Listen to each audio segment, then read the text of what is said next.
Golf hybrids have been one of the great success stories of golf club designers over the last number of years. Since the game of golf was invented, players of all standards have struggled to hit long irons consistently well, and as a result, the creation of a club that focused solely on trying to solve that problem has benefited golfers hugely. But while the invention of the hybrid iron has eased the pain of long iron shots, the fact that they now provide options for every iron, the inevitable question which follows for golfers is, what hybrid should I have in my golf bag? Usually the stock reply about what hybrids you should carry is that it depends on an individual player's personal preferences and their knowledge of their strengths and weaknesses. All of which is true, but not particularly helpful. So in this video, we take you through some practical guidelines, including the 24-38 rule, to help you answer the question about how many hybrids you need, explain why you should have at least one hybrid in your bag, no matter your standard, and also discuss what hybrids some of the top PGA and LPGA pros are using.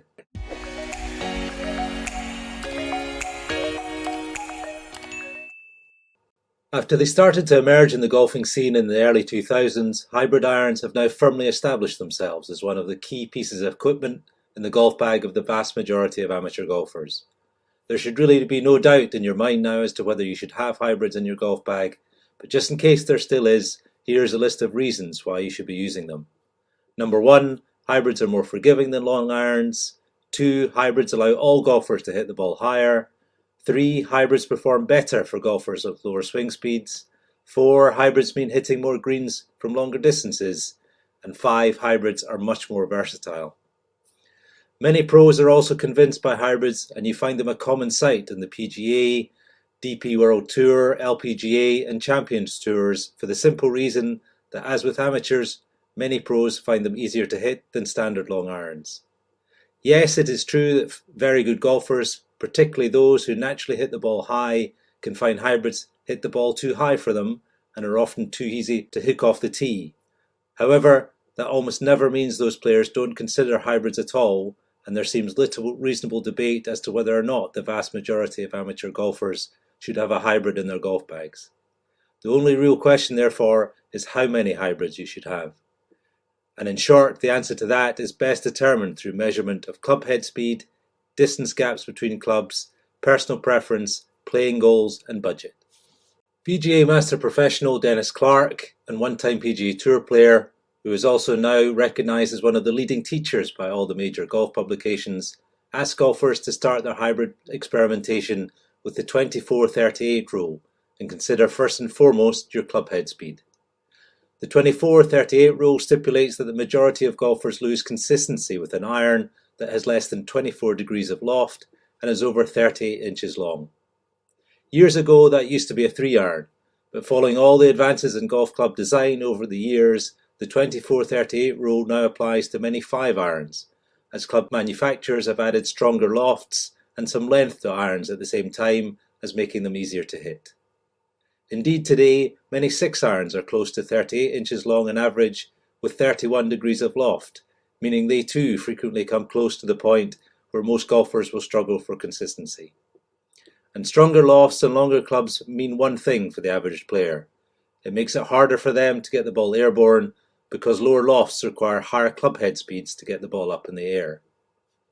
And that's where hybrids come in, because they have been specifically designed to cope with this problem. Less club head speed is less of a problem for hybrids when it comes to getting the ball airborne, because their increased thickness and centre of gravity further back from the club face assists in getting the ball up in the air on a higher trajectory than a long iron of the same loft. And hitting it higher not only gives us a better chance of clearing any trouble on our way to the green, but also a better chance of staying on the green when we get there. Given how important club head speed therefore is, Dennis Clark recommends golfers measure their club head speed with their driver as the starting point for their hybrid experimentation. With a driver club head speed of under 85 miles an hour, he suggests looking at hybrids for everything below your 7-iron. With an 85 to 90 miles an hour driver speed, look at hybrids for everything below 6-iron. 90 to 100 miles an hour, look at hybrids for everything below 5-iron. While for those of you with more than 100 miles an hour driver speed, he recommends picking a set you're most comfortable with, but caveats that by asking you to make sure you still consider hybrids for the long irons. Not everyone is able to get their driver club head speed measured, however, So Dennis also gives some distance guidelines based on how far you hit a 7-iron. Hit the ball 140 yards or less with a 7-iron.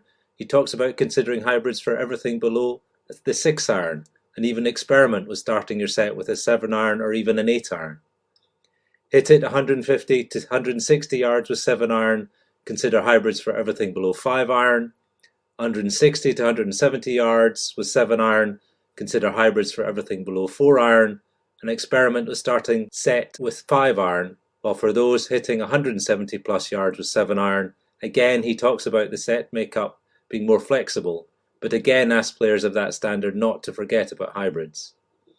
Because as we have seen before in one of our other videos covering what clubs the top 50 LPGA players use, and also additional analysis we have done on the makeup of PGA Tour club bags, even the best players in the world are using hybrids.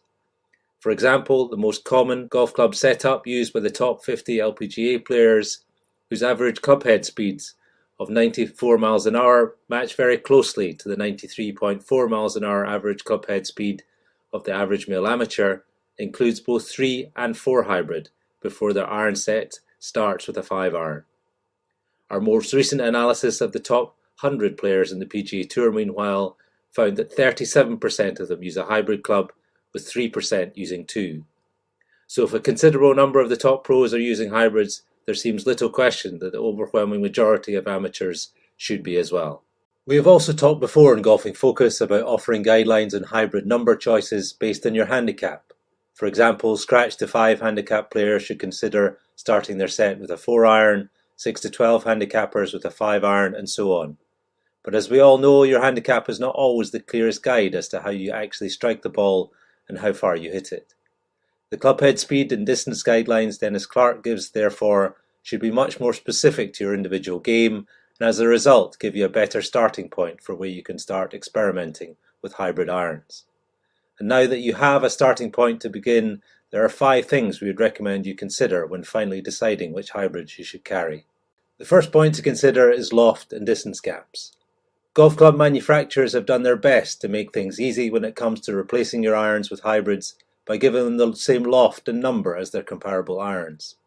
But that does not mean if you're thinking of replacing your 3 and 4 irons, you should simply switch them out for a 3 and 4 hybrid.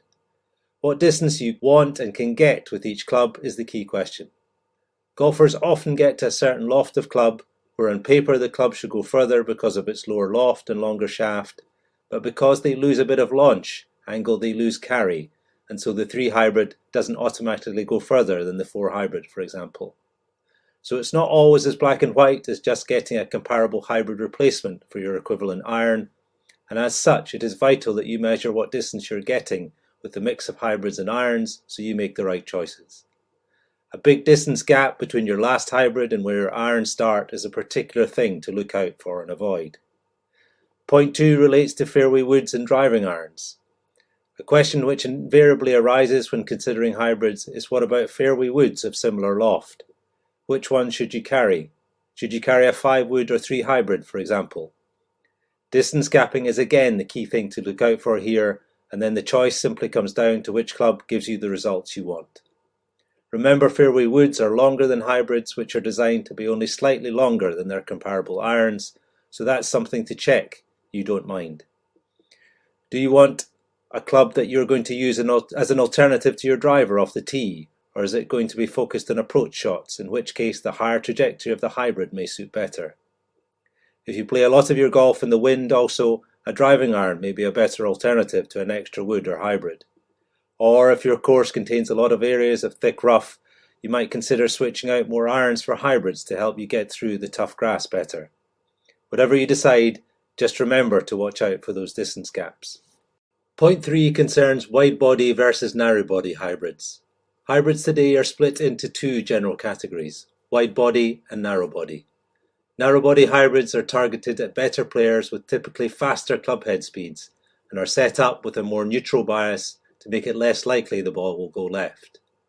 The reduced spin the narrow heads produce also allows better players to hit the ball lower, which can be very helpful in windy conditions.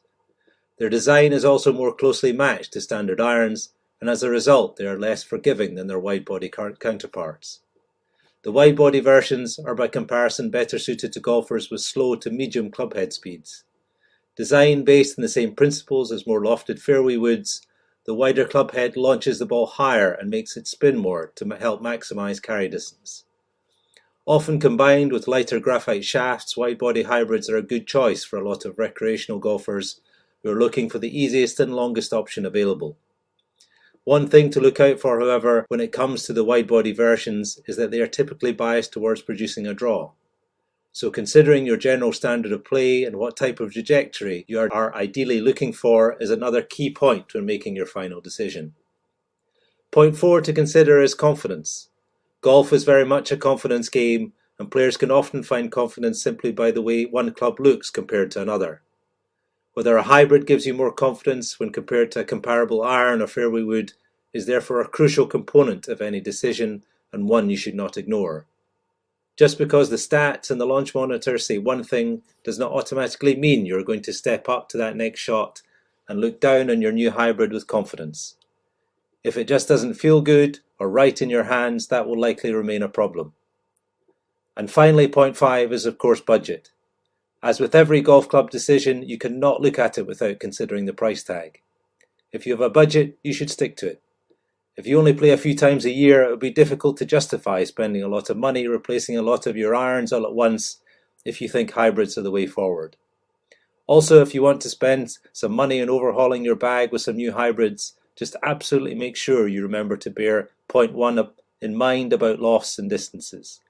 The last thing you want to do is spend good money on a great hybrid which makes more than one other club in your bag redundant because they all go the same distance. At the end of the day, although we hope all the guidelines we've discussed will help you with the final decision as to how many hybrids you should carry, the final decision, of course, will always come down to personal preference. Whatever your standard of golf, however, we hope you are convinced by now that you should have at least 1 or 2 hybrid irons, if not more, in your golf bag. The ideal thing to help you make your decision is of course to get to a pro or custom fitting centre, get on a launch monitor, find out what your club head speed is and go from there. But where that's not possible, just start by hitting some hybrids side by side with your irons. Hit at least 10 balls with each club and note the accuracy, distance and ball strike quality in every shot. Watch also how high the ball travels and how much confidence you have at address with each club. You may end up deciding your irons still work better for you, but if the hybrids give you better results, there are options for every iron in your bag, right up to your wedges these days. We hope you found this video useful. Please check out our other great videos in Golfing Focus, and most importantly, enjoy your golf.